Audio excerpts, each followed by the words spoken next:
जय माता दी दोस्तों। आज हम दुर्गा कवच का पाठ पढ़ेंगे।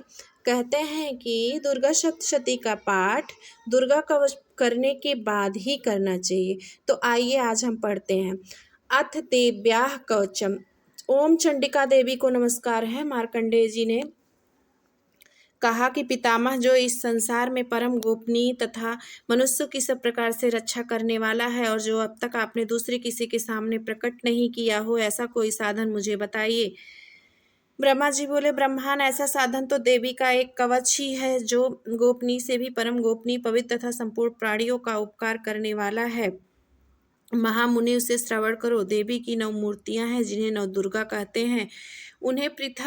उनके पृथक पृथक नाम बतलाए जाते हैं। प्रथम नाम शैलपुत्री, दूसरी मूर्ति का नाम ब्रह्मचारी है, तीसरा स्वरूप चंद्रघंटा के नाम से प्रसिद्ध है, चौथी मूर्ति को कूष्मांडा कहते हैं, पांचवी दुर्गा का नाम स्कंद माता है, देवी के छठे रूप को कात्यायनी कहते हैं, सातवां कालरात्रि और आठवां स्वरूप महागौरी के नाम से प्रसिद्ध है। 9वीं दुर्गा का नाम सिद्धिदात्री है। ये सब नाम सर्वज्ञ महात्मा वेद भगवान के द्वारा ही प्रतिपादित हुए हैं। जो मनुष्य अग्नि में जल रहा हो, रणभूमि में शत्रुओं से घिर गया हो, विषम संकट में फंस गया है तथा इस प्रकार भय से आतुर होकर जो भगवती दुर्गा की शरण में प्राप्त हुए हैं, उनका कभी कोई अमंगल नहीं होता। युद्ध के समय संकट में पड़ने पर भी उनके ऊपर कोई विपत्ति नहीं दिखाई देती।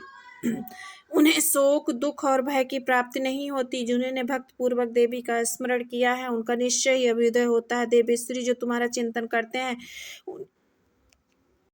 उनकी तुम निसंदेह रक्षा करती हो। चामुंडा देवी प्रेत पर आरूढ़ होती है, वाराही भैंस पर सवारी करती है, ऐन्द्री का वाहन ऐरावत हाथी है, वैष्णवी देवी गरुड़ पर ही आसन जमाती है, माहेश्वरी वृषभ पर आरूढ़ होती है, कौमारी का वाहन मयूर है, भगवान विष्णु की प्रियतमा लक्ष्मी देवी कमल के आसन पर विराजमान है और हाथों में कमल धारण किए हुए हैं। वृषभ पर आरूढ़ ईश्वरी देवी ने श्वेत रूप धारण कर रखा है। ब्राह्मी देवी हंस पर बैठी हुई हैं और सब प्रकार के आभूषणों से विभूषित हैं। इस प्रकार ये सभी माताएं सब प्रकार की योग शक्तियों से संपन्न हैं। इनके सिवा और भी बहुत सी देवियां हैं जो अनेक प्रकार के आभूषणों की शोभा से युक्त, नाना प्रकार के रत्नों से सुशोभित हैं। ये संपूर्ण देवियां क्रोध में भरी हुई हैं और भक्त की रक्षा के लिए रथ पर बैठी दिखाई देती हैं। शंख, चक्र, गदा, शक्तिहर और मुसल, खेटक और तोमर, परस तथा पाशकुंत और त्रिशूल एवं उत्तम सांग धनुष आदि अस्त्र शस्त्र अपने हाथों में धारण करती हैं। दैत्यों के शरीर का नाश करना, भक्तों को अभयदान देना और देवताओं का कल्याण करना ही इनके अस्त्र शस्त्र का धारण का उद्देश्य है। कवच आरंभ करने के पहले इस प्रकार प्रार्थना करनी चाहिए। महान रौद्रूप, अत्यंत घोर पराक्रम, महान बल और महान उत्साह वाली देवी, तुम महान भय का नाश करने वाली हो, तुम्हें नमस्कार है। तुम्हारी ओर देखना भी कठिन है। शत्रुओं का भय बढ़ाने वाली जगदम्बिके, मेरी रक्षा करो। पूर्व दिशा में ऐन्द्री इंद्र शक्ति मेरी रक्षा करे। अग्निकोण में अग्निशक्ति, दक्षिण दिशा में वाराही तथा नैऋत्य कोण में खड्गधारी मेरी रक्षा करे। पश्चिम दिशा में आरूढ़ी, वायव्य कोण में मिग पर सवारी करने वाली देवी मेरी रक्षा करे। उत्तर दिशा में कौमारी और ईशान कोण में शूलधारी देवी रक्षा करे। ब्रह्माणी, तुम ऊपर की ओर से मेरी रक्षा करो। वैष्णवी देवी नीचे की ओर से मेरी रक्षा करे। इसी प्रकार सौ को अपना वाहन बनाने वाली चामुंडा देवी 10 दिशाओं में मेरी रक्षा करे। जय आगे से और विजय पीछे की ओर से मेरी रक्षा करे। वाम भाग में अजिता और दक्षिण भाग में अपराजिता रक्षा करे। उद्योतनी शिखा की रक्षा करे। वह मेरे मस्तक पर विराजमान होकर रक्षा करे।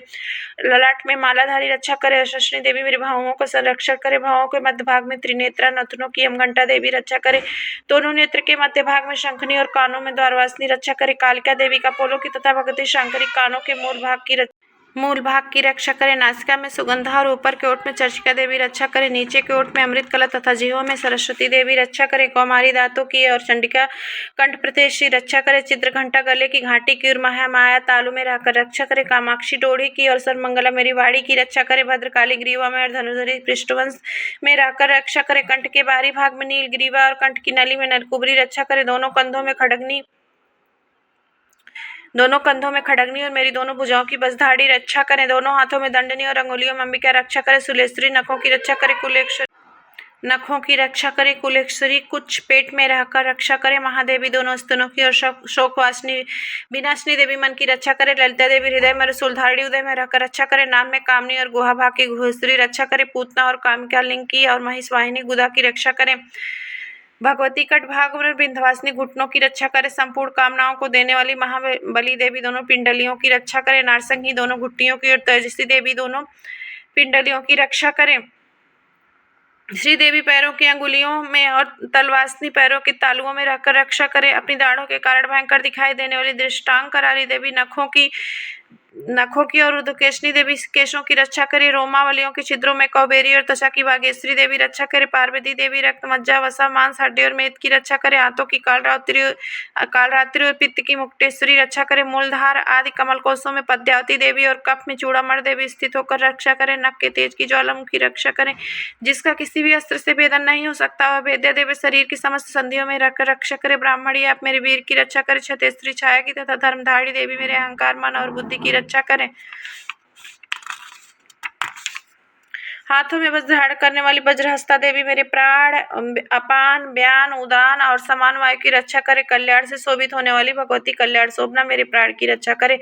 रस, रूप, गंध, शब्द और स्पर्श इन विषयों का अनुभव करते समय योगिनी देवी रक्षा करें तथा सत्यगुण, रजोगुण और तमोगुण की रक्षा सदा नारायणी देवी करे। वाराही आयु की रक्षा करे। वैष्णवी धर्म की रक्षा करे तथा चक्रिणी देवी यश, कीर्ति, लक्ष्मी, धन तथा विद्या की रक्षा करे। इंद्राणी आप मेरे गोत्र की रक्षा करे। चंडिका तुम मेरे पशुओं की रक्षा करें। इंद्राणी आप मेरे गोत्र की रक्षा करे। चंडुकी तुम मेरे पशुओं की रक्षा करे। महालक्ष्मी पुत्रों की रक्षा करे। भैरवी पत्नी की रक्षा करे। मेरे पद की सुप्ता तथा मार की क्षेम करी रक्षा करे। राजा के दरबार में महालक्ष्मी रक्षा करे। सब और व्याप्त रहने वाली विजया देवी संपूर्ण भयों से मेरी रक्षा करे। देवी जो स्थान कवच में नहीं कहा गया है तो वह रक्षा से रहित है, वह सब तुम्हारे द्वारा सुरक्षित हो, क्योंकि तुम विजयशालिनी और पापनाशनी हो। यदि अपने शरीर का भला चाहे तो मनुष्य बिना कवच के कहीं एक भी पग ना जाए। कवच का पाठ करके ही यात्रा करे। कवच के द्वारा सब ओर से सुरक्षित मनुष्य जहाँ जहाँ भी जाता है वहाँ उसे धन लाभ होता है तथा संपूर्ण कामनाओं की सिद्ध करने वाली विजय की प्राप्त होती है। वह जिस अभुष्ट वस्तु का चिंतन करता है उसको निश्चय ही प्राप्त कर लेता है। वह पुरुष इस पृथ्वी पर तुलना रहित महान ऐश्वर्य का भागी होता है। कवच से सुरक्षित मनुष्य निर्भय हो जाता है। युद्ध में उसकी पराजय नहीं होती तथा तीनों लोगों में पूजनीय होता है। युद्ध में उसकी पराजय नहीं हो तो तीनों लोगों में पूजनीय होता है। देवी का यह कवच देवताओं के लिए भी दुर्लभ है। जो प्रतिदिन नियम पूर्वक तीनों संध्याओं के समय श्रद्धा के साथ इसका पाठ करता है उसे दैवी कला प्राप्त होती है तथा वह तीनों लोकों में कहीं भी पराजित नहीं होता। इतना ही नहीं, आप मृत्यु से रहित हो 100 से भी अधिक वर्षों तक जीवित रहता है। मकरी, चेचक और कोढ़ आदि उसकी संपूर्ण व्याधियां नष्ट हो जाती हैं। कनेर, भांग, अफीम, धतूरे आदि का स्थावर विष, सांप और बिच्छू आदि के कांटे से चढ़ा हुआ जंगम विष तथा हाइफेन और तेल के सहयोग आदि से बनने वाला कृत्रिम विष, ये सभी प्रकार के विष दूर हो जाते हैं, उनका कोई असर नहीं होता। इस पृथ्वी पर मारण, मोहन आदि जितने आभिचारिक प्रयोग होते हैं तथा इस प्रकार के जितने यंत्र तंत्र होते हैं वह सब इस प्रकार के कवच को हृदय में धारण कर लेने पर उस मनुष्य को देखते ही नष्ट हो जाते हैं। यही नहीं, पृथ्वी विचरने वाले ग्राम देवता, आकाशचारी देव, विशेष जल के संबंध से प्रकट होने वाले गण, उद्देश्य मात्र से सिद्ध होने वाले निम्न कोट के देवता, अपने जन्म के साथ प्रकट होने वाले कुल देवता, माला, कंठमाला आदि, डाकनी, शाकनी, अंतरिक्ष में विचरने वाली अत्यंत बलवती भयानक डाकनिया, ग्रह, भूत, पिशाच, यक्ष, गंधर्व, राक्षस, ब्रह्म, राक्षस, बेताल, कूष्मांड और भैरव आदि अनिष्टकारी देवता भी हृदय में कवच धारण किए रहने पर उस मनुष्य को देखते ही भाग जाते हैं। कवचधारी पुरुष को राजा से सम्मान वृद्धि प्राप्त होती है। यह कवच मनुष्य के तेज की वृद्धि करने वाला और उत्तम है।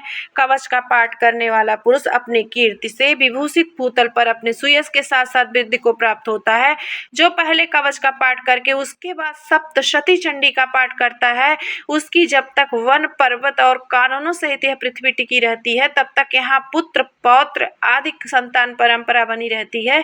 फिर देह का अंत होने पर वह पुरुष भगवती महामाया के प्रसाद से उस नित्य परम पद को प्राप्त होता है जो देवताओं के लिए ही दुर्लभ है। वह सुंदर दिव्य रूप धारण करता और कल्याणमय शिव के साथ आनंद का भागी होता है। माता रानी की जय बोलो।